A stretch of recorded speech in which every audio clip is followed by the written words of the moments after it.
So, the fact that I've been off Twitter for a little under a year now, and the fact that I've been constantly working on fairly labor-intensive projects for SF6 has given me a much more unique perspective on the current state of the game than I used to have, I guess, compared to other players. I did a video review of SF6 at about this time before Capcom Cup last year, so I figured it was appropriate to check in again and talk about the game and my experience with the game. Last time I talked about my broad criticisms of the game. I said the game is too heavy on mental stack and too light on strategy.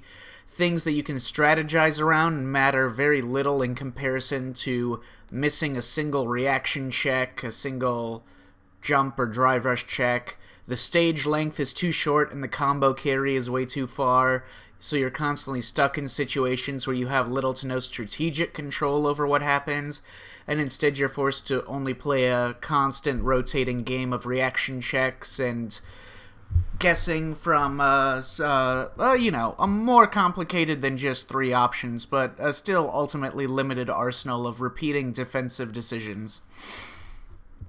Drive gauge is probably one of the worst mechanics that I've ever seen in any fighting game, because burnout is entirely theoretical risk. Sometimes in burnout you take a ton of damage and get stunned by DI, but most of the time, especially at higher level play, burnout means almost nothing, and the players just recover from burnout having taken very little damage at all. They get their full drive gauge back, and then they can neutral skip 3 more times instantly.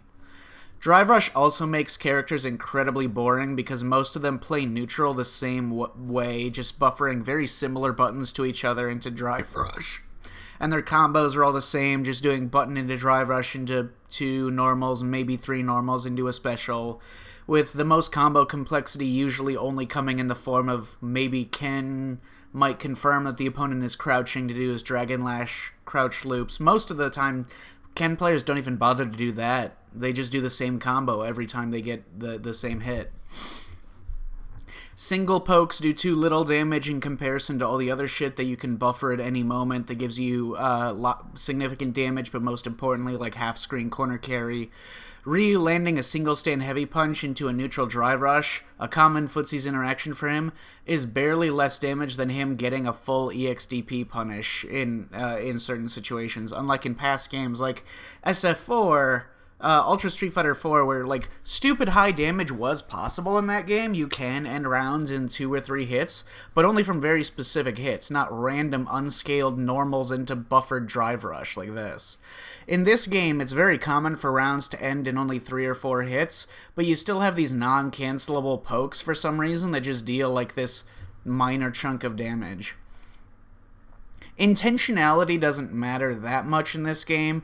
The damage output that you get from a careful and focused whiff punish is no better than the damage output that you get from mindlessly mashing crouch strong into buffered drive rush, and it happens to hit.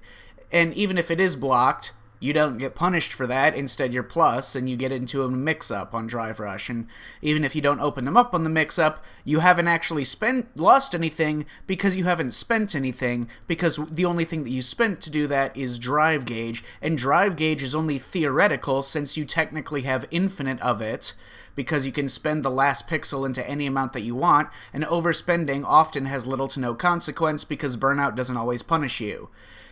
And you don't have to actually play the game to get any of your resources back. You can just hang out in neutral for a couple of seconds, and then you can just do it again. Also, the game is too heavy in feast or famine situations.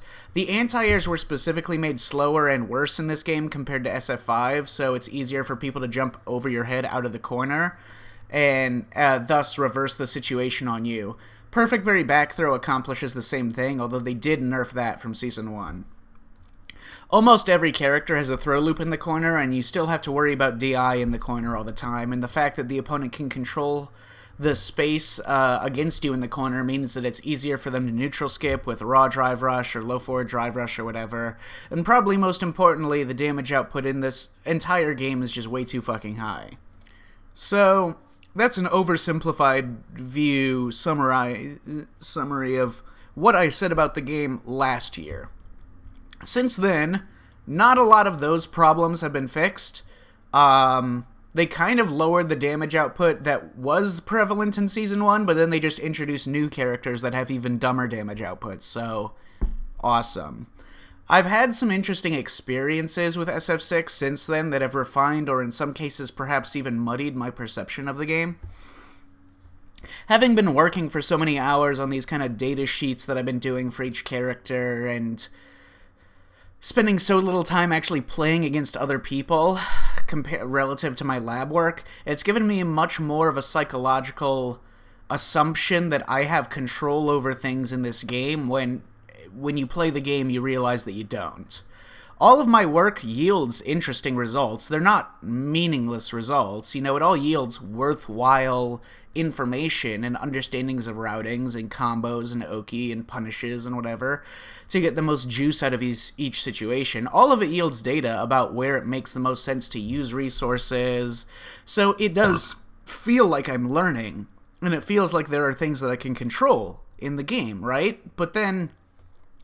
And then most of the games that I've played in the year, almost all of them were me playing against players who are weaker than me. I'm doing a lot of coaching in my Discord, so most of the people that I'm playing repeatedly are players that I have an above 50% win rate on all the time. So I can count on one hand the number of days that I played an opponent who is clearly stronger than me in this past year. This feeling is also difficult to interpret from my own history as a player. I had always considered myself a mediocre player, until at some unclear point in this game, in SF6, either my goalposts shifted, or I somehow became stronger, or this game is fucking easy to be strong at, or at least easy to be okay at. I at least know that my current power level is in a higher percentage of the overall player base than I ever was in SF5 or in any other fighting game. Logically, I would have thought that I would be bad at this fighting game because it is so mental stack reliant, and that's an area that I'm very weak at, and I've always considered myself to be weak at. But I think that there is a sort of separation going on here. You can have zero reactions and still play this game guessing in a way that makes blunt logical sense, and at least get up to a point where you're, like, right below the players who are actually good at reacting to stuff.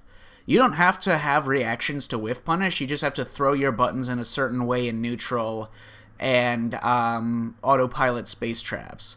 I also think the absurd damage output in this game has actually caused me to become less stressed on defense, because I know that it's so gambly. I can see it's easier for me to see the bigger picture, because the picture itself is made smaller by how quickly you die. I no longer really give a shit about failing to react to certain things or making small mistakes, etc., since I just look at the bigger picture of damage output and know that certain things just won't kill me right here. And that's made my overall decision-making has drastically improved because of that. I can also see the aspects of my play that I can control and that can still be improved, especially with execution of certain setups, super gauge management, kill combo recognition, certain setups covering neutral jump, back jump, whatever, and a couple of other techniques. So I feel that I don't currently lack for ways to improve myself. But then, in a few moments where I do fight someone that's clearly stronger than me, I can actually feel the difference. And the difference doesn't come in the form of a single thing that I'm focusing on in my play. Like, none of the things that I am worried about. The difference comes in pure ability, like pure reaction speed and mental stack. I fight against a stronger opponent. I fight against some 1850 MR motherfucker, right? And I both feel the limits of my own mental stack as they autopilot things that just overwhelm my ability to react to things. They're like whiffing 20 buttons in my face and then auto space trap punishing me for trying to whiff punish their whiffs, etc., and constantly forcing me into a wide variety of different reaction checks that happen suddenly and without warning and without a lot of space between them. And the fact that, and anything I try to do to them, they shut that shit down immediately. They're not missing anti-airs, they're not missing these, like, clear punishes or whatever. So, it's, like, very clear what's happening. Like, I feel a distinct biological difference between myself and them. Think about it this way. Imagine a person whose absolute fastest reaction speed was 23 frames, and a different person whose fastest reaction speed was 27 frames. These are obviously not real humans, but this is just an example. The 3-frame guy has the capacity, if he focuses, to react and punish a DI. He can counter a DI. Although, if his bandwidth is that limited, it might be better for him to focus on doing something else instead. Put all of his attention into anti-airs. However, the 27-frame guy, he could try his best. He could put his whole little heart and soul into it, but he will never be able to actually react to the DI because his absolute fastest reaction speed still isn't good enough. The reaction checks in this game are all binary. You either react in time or you don't. There's no middle ground. There's no you almost reacted in time. You got 50% of the value by reacting 50% fast enough. No, it's all binary. Being almost good enough to react to something is no different from not even being close to reacting to something, which is also the same as not even bothering to try to react to something. When you split your attention across multiple things through your mental stack, like let's say your ability to react to one single thing peaks out around 17 frames on a good day, but if you try to react to 2 different things at the same time, you're splitting your attention in a way that comes out to your reaction speed being about 25 frames for each thing. Well, 25 frames is good enough for an anti-air, barely, and it is good enough for a counter DI, barely, assuming that you can recognize the animations instantly. So, you are on the cusp of the ability to react to both things. Sometimes your focus slips. Your numbers get a little worse, you no longer have it. You can maybe react to one, but not the other, not both. Or maybe you start failing to react in time to either one of them. At that point, you might as well stop trying to react to both if it makes you react to neither of them and just focus on one. However, if your overall ability was slightly better, if you were just a little bit better mentally, you could react to both. And now, you're suddenly significantly better at the overall game because you are now able to deal with 2 things at a time instead of just one. So I call this like stair-step mental stack. You can be anywhere along a line of how good your mental stack is, but until you reach a bare minimum binary threshold, it only makes a difference in your consistency to do really one thing. It doesn't get you any closer to being able to do a combination of things that you're not currently able to. If I had to describe the difference between myself and the players who I notice while I'm playing are clearly better than me, I would say that it is that. Every person that I've played this year who kicked my ass, they can all do 2 things at once. They are all ready for multiple reaction checks at the same time, whereas I can only do one. Now, when I play against that, it does feel bad. It feels bad when I clearly lost because I didn't react to the fake shit that they threw at me, but they reacted to the fake shit that I threw at them.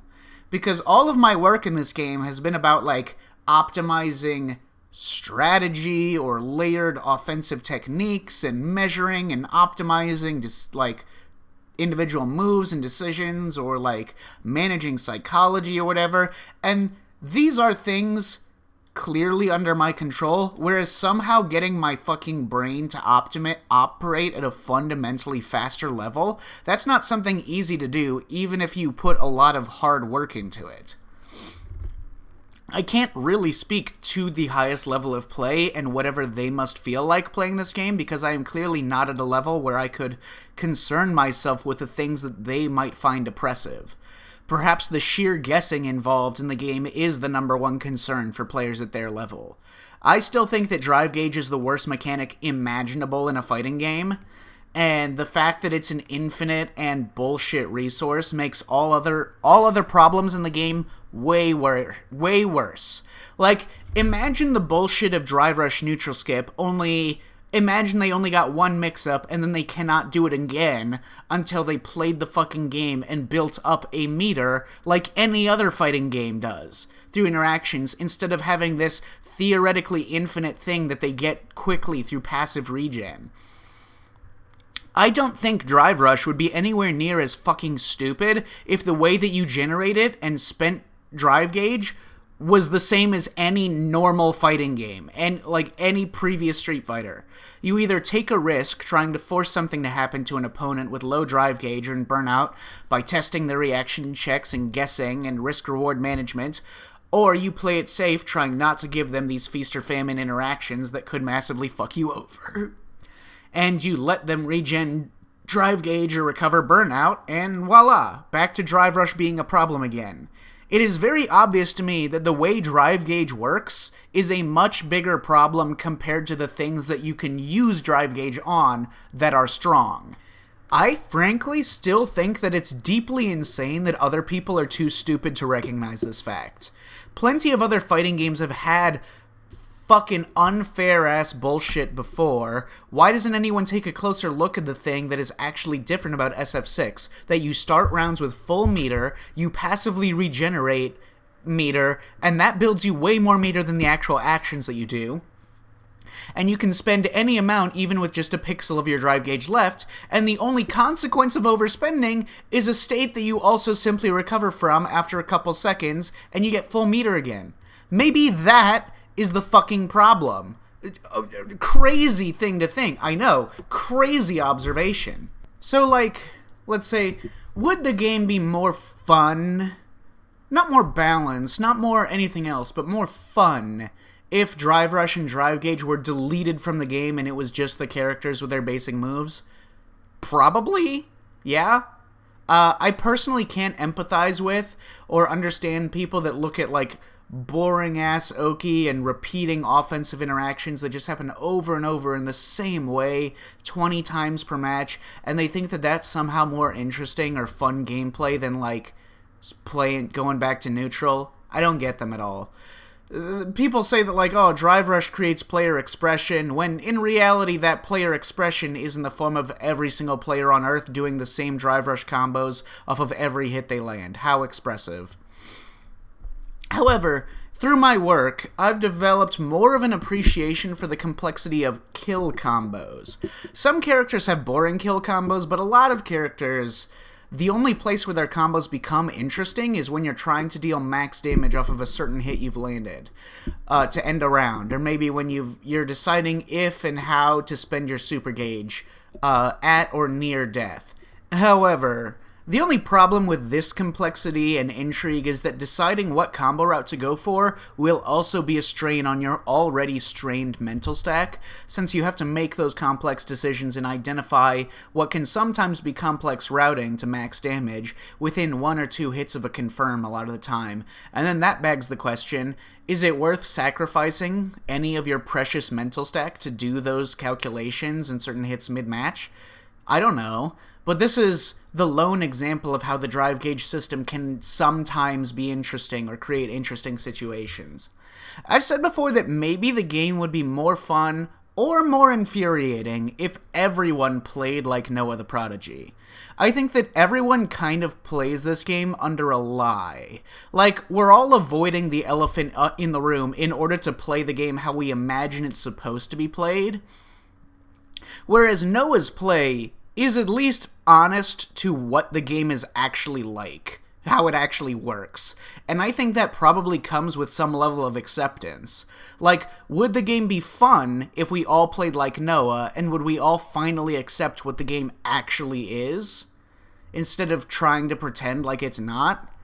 Let's say people who don't have Noah's reactions, let's say the people who don't have, like, Noah's high level of talent just play modern so that they're safer in burnout from DIs, but almost everyone plays in that style and accepts what the game actually is instead of trying to fight it or counter it, or and they just use the things that are strong blatantly against their opponent. I at least think that it's worth experimenting with it, because if the game is miserable to play in that state, then yeah, we can be honest about the fact that drive gauge has to fucking go. It's gotta be overhauled. If it's fun to play in that state, then fuck it. Let's just play it like that. But yeah, either way, playing the game while pretending like it's a normal game, and like drive gauge doesn't work in the way that it does, and that burnout doesn't work in the way that it does, and then getting frustrated when forced to contend with the fact that with drive rush and the opponent suffering no consequences for overspending their drive gauge, I don't think that that's sustainable. If this game has proven anything to me, it's that top players actually aren't willing to abandon the style that they want to play in order to be as competitive as possible. There's nobody else that tries to play like Noah. They don't play Modern, even for the characters where Modern is probably clearly superior and gives you better options and better control. They aren't willing to do everything that it would take to be the strongest. They would rather play in the way that they want to. And I can't even speak ill of that. I do the same thing. I play more or less how I think that I want to. I don't break the meta intentionally. I literally main a character in Classic that I have said consistently for the past year is obviously better in Modern. Honda is better in Modern, but for no reason other than the fact that I'm used to playing Classic and that changes are scary, I just play Classic. I also think that most of the game systems come down to guessing, which is why, like, drive gauge is broken, but guessing can be broken in the opposite direction, so sometimes it can look like there's nothing wrong. So, like, let's say you play Ed, and you neutral skip with stand, medium, kick, drive, rush, jab, but then the opponent hard guesses your mix-up. Maybe they perfect parry your jab or whatever, and they do a full combo that puts you in the corner and gives them a bunch of drive gauge to work with. So, your neutral skip with Ed is broken and stupid, but all offense can be reversed with these feast or famine defensive mechanics, so even though your neutral skip is totally broken and stupid, it looks like it evens itself out because the defensive options are also broken and stupid. Even though no one would ever claim that defense is strong in this game, but it can yield such high reward that it looks like nothing's wrong. It looks like it's balanced. So, you know, other times the Ed player gets the benefit of both their bullshit drive gauge, drive rush, and the feast or famine guessing situation, and they neutral skip for free and then brutalize you on the mix-up after that. I don't disagree with the people who complain about throw loops, but, like, throw loops are also, they're by far and away the slowest means of dying that exists in the game. So when it happens, it looks far less egregious to me than, like, random button happening to hit connect into drive rush, with no confirm. They didn't confirm it, they just got lucky when they committed to the drive rush, and it goes into like half your life. I think that some aspects of the game are clearly unbalanced in terms of the human ability required relative reward. Like, getting surprise reset by a drive rush overhead into half of your health is brutal for the tiny human ability of the person who does the reset versus how you're punished for your lack of human ability for the fact that you failed to block the reset. Some things require tons of effort and skill and give you minimal reward, like perfect parrying fireballs a lot of the time, or like getting precise sweep whiff punishes, and then some actions are really brain dead but give you massive reward consistently. I would put combo execution here as well. There are hard combos in this game, and sometimes those hard combos are optimal. Usually just characters like Guile or Ed are the only ones that frequently get hard combos. Or kill combos with several characters. Kill combos are the only ones that usually get higher execution. But the differences that these optimizations make are very small compared to, again, like if you miss one anti-air, you eat so much more shit than even if you fail to optimize like 10 Ed combos. So how do I feel about the game right now? Well, I think I need to play ranked until I finally get to wherever my MR will eventually even out, because the frustration of getting beaten by obnoxious game mechanics will definitely make me more vocal in my critiques and thoughts around the game design choices. I think in a perfect world, like, fuck drive gauge, just replace it with a normal meter system, or at least severely nerf it and make burnout way weaker so that it consistently creates actual, real consequences for the player who overspends. There's no world where someone should just get 3 drive rush cancels in a row, suffer no consequences, and then get all their meter back because there was no good, convenient way to get in neutral before they got they won. That's the dumbest system I could ever imagine.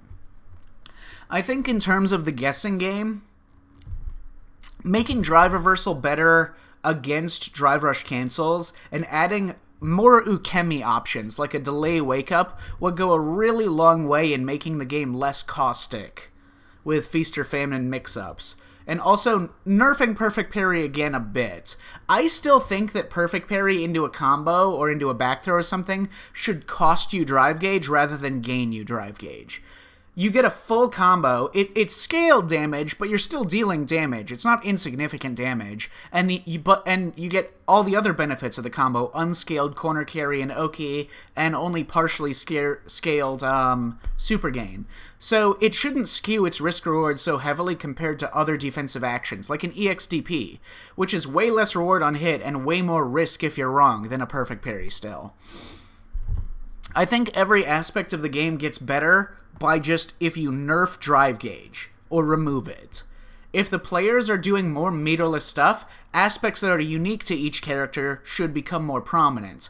Rather than every character always just doing button drive rush cancel for all of their footsies, you could get more character-specific actions instead.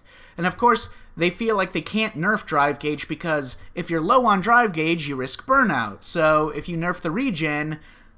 which is why the whole goddamn system is one of the stupidest designs I've ever seen. They created this web for themselves in which they cannot fix the game, because the whole structure is so delicate that if you change anything, it will break in one way or another, if you do anything at all. Which is obviously the ultimate sign of masterfully intelligent game design. It's hilarious that a lot of people use this as an argument, like, in defense of the game or against criticism, like, oh, you can't nerf it because it's so fucking tenuous that you can't change anything about it. Inflexible and unadjustable dog shit. Insanely flawed game, but we can't fix it because it's so rotten to its core that changing any one element will completely collapse everything about it. It is nuts to me that people use that as a defense of the game design. To me, the most brutal interaction in this game comes in the form of slight delays into medium or heavy buttons into drive rush cancel. These are situations where, like, the player doesn't necessarily make a bad defensive guess, they're just in a loose, uncontrolled neutral situation and randomly happen to press a button or hold up at the wrong frame, and the player who lands their hit, they didn't confirm anything, they didn't whiff punish anything. There's no intentionality other than I might as well do button drive rush because there's no downside, and it just happens to land and yield a 40% combo. This is where the game is most chaotic, in my opinion, in terms of massive differences in tiny, unintentional alterations that determine if it lands on hit or on block, that add on top of the fact that unless the opponent gets a feast or famine defensive action after the fact, the person who did the drive rush cancel can just control their own drive gauge and then just do the same thing in a few seconds. And it's just like laughable game design. It's nonsense. It's also obvious that not only is whiff punishing not particularly rewarding compared to all of the mindless low-skill actions you can do in this game, but whiff punishing is literally the most dangerous skill-based action that you can attempt, because people will just whiff buttons into perfect parry fishing, or more commonly, whiff buttons into pressing another button right away that will auto-whiff punish your slightly too late attempt to whiff punish them. I was talking about how reaction checks are all binary in this game earlier. Well, a lot of whiff punishes in the game, if you react slightly, barely too slowly, not only do you not get your reward, do you not succeed at the whiff punish, you instantly eat 30% of your own life because from the opponent brain-dead autopiloting and auto-wish punish attempt for your attempt to be focused and skillful. Not to mention that whiff punishing is complicated and takes up a lot of your mental stack to be worthwhile unless you have excessive bandwidth available in your brain, which most players don't. As for myself, I now feel like I'm reaching the limits of my new approach to this game. Not limits of my own ability, necessarily. I need to put in a lot more work actively to do that, but limits for how I analyze the game and make content for it. I personally don't know what I want for my relationship with this game to be moving forwards. I am stronger than I ever was in any other fighting game I've ever played, but there's no clear goal in sight for me now. I have no locals to compete in, and I'm nowhere near defeating the players that I am currently eyeballing as the ones that are clearly outclassing me. In SF5, I was spurned on largely by my own embarrassment over how much time I invested into the game versus the fact that I still wasn't even in the top 20% of the player base in terms of skill. I was fucking low diamond by the end of SF5, and I often questioned why I should continue playing beyond the sunk cost fallacy because I never felt good about myself while I played. And what did it matter if I did clutch out a win against a player that I was struggling to defeat? What would be the goal? What's the end point? Nowadays, I enjoy coaching and making content for other people's growth, but I'm still separated from that growth in a way that leaves me feeling kind of empty about all of it. Like, has anyone actually improved significantly as a result of my work? And if so, what does it matter to me, I guess? I feel that the experience in this game is a bit different from some fighting games I've played before, or maybe I've just grown out of getting satisfaction from this genre. I can recall moments where it felt cool and skillful and good about myself playing SF5 or playing Tekken or Sam Show or whatever other game. And I never feel that way with SF6. I've never felt and never feel that way. Winning convincingly feels entirely unskilled because the things I'm doing feel to me so basic and effortless, and every match feels like a rotation of the same sorts of actions. I'm never fundamentally changing my playstyle in an interesting way. The strong things in this game are pretty simple and not privy to a lot of strategic modification. Losing interactions against weaker players feels frustrating because it's almost always just missing a simple reaction check or just guessing wrong. And losing against better players oftentimes feels like they are literally just built different from me, since I'm right on the cusp of, like, people who can achieve the next layer of mental stack, but I'm not really there. Nothing cool ever happens in a match because of the situations or interactions and actions. They're just very homogenous and repetitive. So, because playing the game doesn't really usually make me feel good, at best I feel totally neutral. What do I want from my relationship with this game? The thing that I lack the most is competitive drive. I could probably reach 1800, maybe even 1900 MR if I seriously grinded my own skill. But do I even want to? Do I care? Would I care? I feel like, for once in my life, I already feel like I am stronger than the average person. So what do I care if I were to climb from the top 20% to the top 15% or whatever? I do not believe that I would ever reach the top 5% or anything, no matter what I do. So I don't know what goal I would have.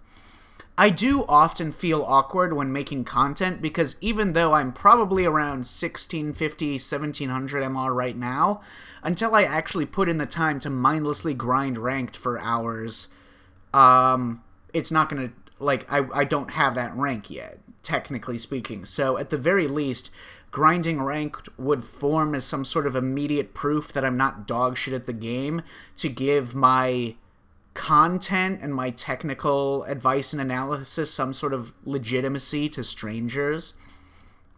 Even then, my actual in-game ability has never been even close to matching up to my technical knowledge on any fighting game. My mental stack is bad, my execution is inconsistent, my longevity is weak, my attitude and motivation are both poor, I am easily distracted, I am slow to make adaptations due to my distractions, and my overall skill is kind of average. My strongest attribute has always been my skewed analytical abilities towards strategy and optimization. So even if I were to grind and I got like 1750 MR or whatever, it would still belie the fact that my technical knowledge is much higher than that. You know, I know tons of 1800 MR players that don't know fucking shit about the game. So my analytical work will still be viewed as less legitimate than players of significantly higher ability, playing ability. I feel like I'd have to at least get to 1900 MR before I could be taken seriously by strangers who won't operate on good faith. So do I think that I could get there? Would I enjoy the process? Would I enjoy the destination? Would I rather just spend all my time coaching people and I just want to have enough MR to have the visage of legitimacy that would lead people to want to be coached?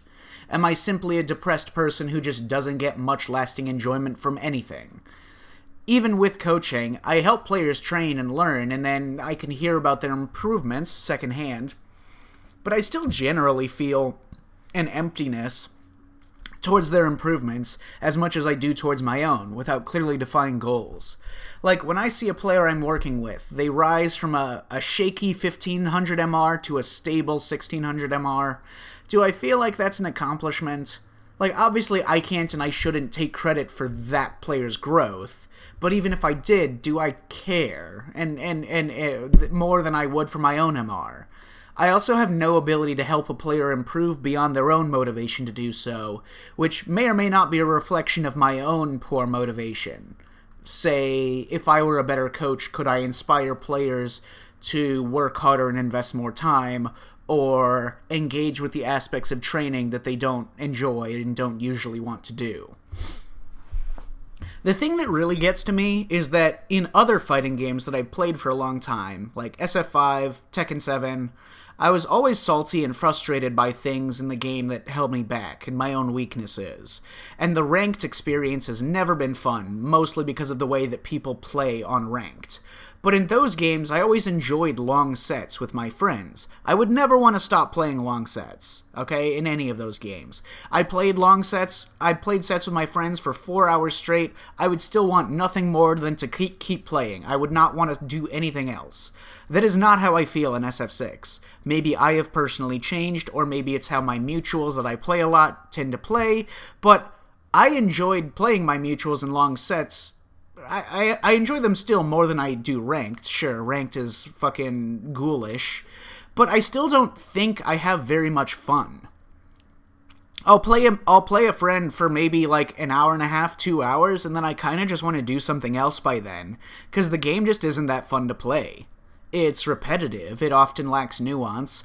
A lot of the skill involved in playing is about you being really focused and really locked in, which you can't keep up consistently for multiple hours straight. So, like, a long set, generally, in a fighting game, helps you learn situations and practice strategies and develop nuances and your overall approach and such. But a lot of that does not matter if your focus wanes in this game for a moment and you fail to stop, like, a drive rush or counter a DI. It's not like the more you play, the better your focus will continue to be. No, you get exhausted, and it's not like it's just a muscle that you can work out, and then you feel like the exerted energy. It's not like after you finish a workout and you feel the muscles growing. You know, it's nothing like that. It's you play, and then you get tired, and you're not reacting to shit, and it's not getting better. Lastly, I wanted to talk a little bit about Discourse. I'm not involved in any Discourse, not really. I'm not on Twitter, which is where the only discourse in the FGC really takes place. But I am still affected by people's attitudes towards the Discourse, because if I put out a video that has even a hint of something that sounds like an opinion of the game design, I get 5 different fucking incels leaving obnoxious comments about how no criticism against a fighting game is ever valid or ever warranted. So in my stupid brain, I associate this kind of shit with Sajam, even though he is hardly the only person that thinks like this and makes these sorts of arguments and propagates this sort of attitude in the people that listen to him. It's not like it's like the internet's game of telephone has taken some old school fighting game advice, try not to get frustrated with the game and look for things that you can do within the game itself, how you can improve instead of wasting energy wishing the game wasn't designed in the way that it was.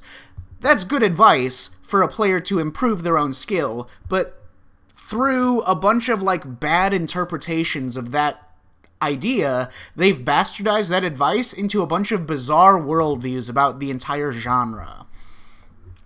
Of the many strange things that they mindlessly believe about fighting games, let's see. They believe that all competitive games are functionally identical. They always talk about how all games are basically the same and have the same experience and that all discourse is the same. They say that there's no difference at all between two different fighting games and that there's no difference between a fighting game or any other genre of competitive gaming. They believe that there's no such thing as valid criticism of a fighting game. If someone says anything that sounds like a criticism of a game they like, they immediately get defensive and they start making dipshit illogical arguments for why all changes would be bad and why all games are functionally the same, therefore game design doesn't matter. Part of the problem is their attitude is entirely contrarian. They don't have any interest in making arguments for why a game is well designed. They only have interest in arguing against someone else who is criticizing the game and why they are wrong to criticize it, which is why none of their arguments make any sense or are in the service of any larger worldview. So, for instance, if someone were to complain about throw loops, they'll say, oh, the game needs throw loops because blah blah blah, because parry exists. We'll disregard how that makes no fucking sense logically, but they'll say something like that, and they'll be like, oh, the game needs throw loops, so you're wrong. They don't have any argument for why throw loops are good game design or fun, nor do they acknowledge the existence of good and popular fighting games that did not have throw loops. They just have a reductive contrarian impulse to say, if you nerf something, then you'll have to rebalance the game to account for the thing that you nerfed. As if that's even somehow not a thing that a game developer can do anyways. So they have no opinion on what their ideal fighting game would look like. They only exist to call people stupid if anyone ever suggests that a fighting game could be changed in any way. And I find this frustrating on a number of levels. 1. They're always hypocrites. They always make arguments that don't apply against other opinions that they have.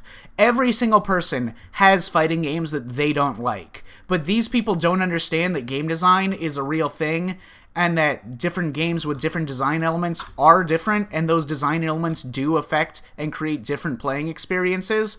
So when it comes to games they dislike, they'll talk about it like anyone else. They'll just voice their opinion on why they dislike it. But when it comes to games they do like, suddenly they forget the entire concept of opinions or personal taste, and so they make the dumbest possible arguments for why you're wrong to have the negative opinion of the thing. Not that you're wrong because of your opinion, you're wrong for even having an opinion. You're wrong for the concept of criticism. Ergo, hypocrites. You can always take their own words and then use them against their own other opinions to prove that they're hypocrites. 2. They kill the discourse.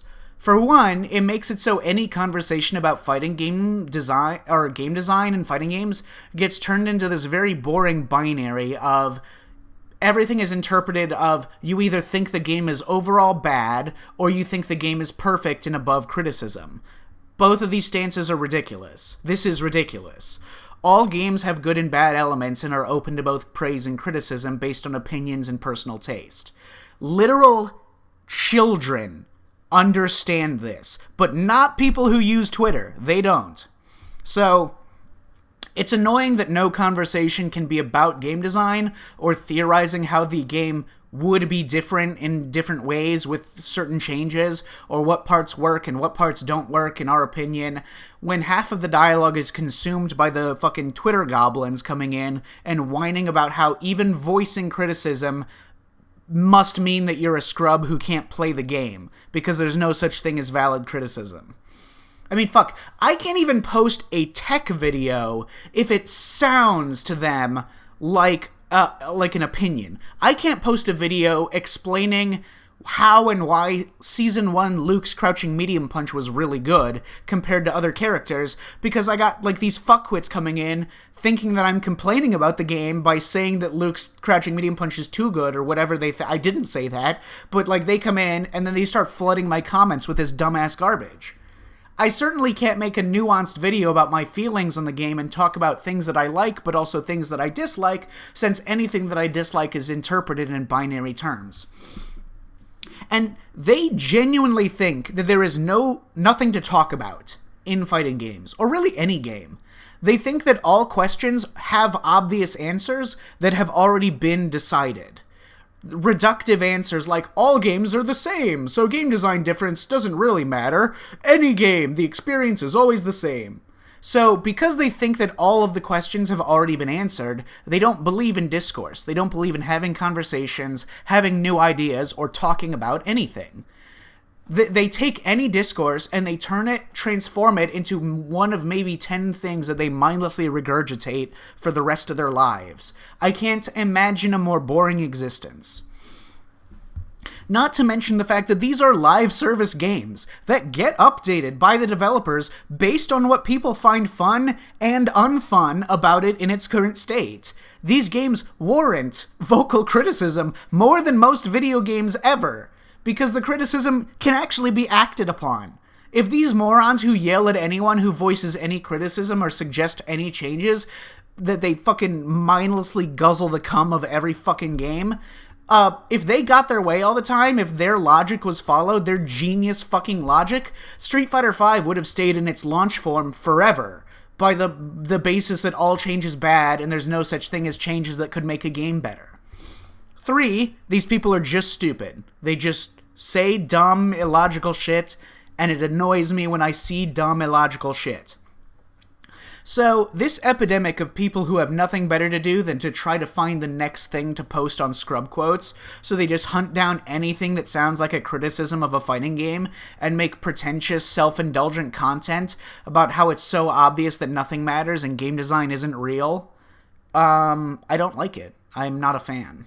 Sageyam, in my mind, is like this amorphous, morally gray character who does great stuff for the scene, like organizing the Sageyam Slam and whatever, but also does terrible stuff like groom an entire generation of obnoxious, half-wit cocksuckers who make all discourse in the FGC toxic and redundant and believe a bunch of insane, stupid shit and loudly insert themselves into every situation to make their nonsensical beliefs into your problem. Getting off of Twitter was definitely the right decision for my mental health, just in general, and also I think all communities and all discourses would be better if they were not centralized on Twitter. But also, because I'm no longer a part of every dumbass Twitter FGC argument that happens, I feel like I'm not really connected to the social aspect of the game anymore. Like, there is a sense of fun to joining in and maybe making a video about any stupid fucking thing that we're all talking about. If nothing else, because Twitter is a social app, its content is based around, a human timetable of how frequently people need social engagement and conflict in their lives and from their communities, rather than some hermit like me who buries my head in hundreds of hours of lab work and just pops up for air sometimes when I start feeling like the loneliness or the futility of that work. So that's where I'm at with SF6. I need to get back to playing seriously and pushing myself competitively, if only so I can really figure out if it's something I even enjoy anymore. And in the meantime, I get the most enjoyment out of my coaching work right now. Looking forward to Capcom Cup, definitely. I always get indecisive about things, mentally. I have multiple things I want to do, theoretically, even with getting back to ranked. Which character do I want to play? Because I play several characters at about the same level, and I have other characters that I want to mess around with because my analysis work with them has inspired me to make some changes to how they're typically played and maybe alter their meta a little bit. But with all the possible choices and no strong motivation to pick one choice over the other, I always kind of procrastinate and just do none of them. And that's how I wind up with 1,200 hours in training mode in a single year and less than 30 hours of ranked in the same year. Anyways, that's about it. See ya.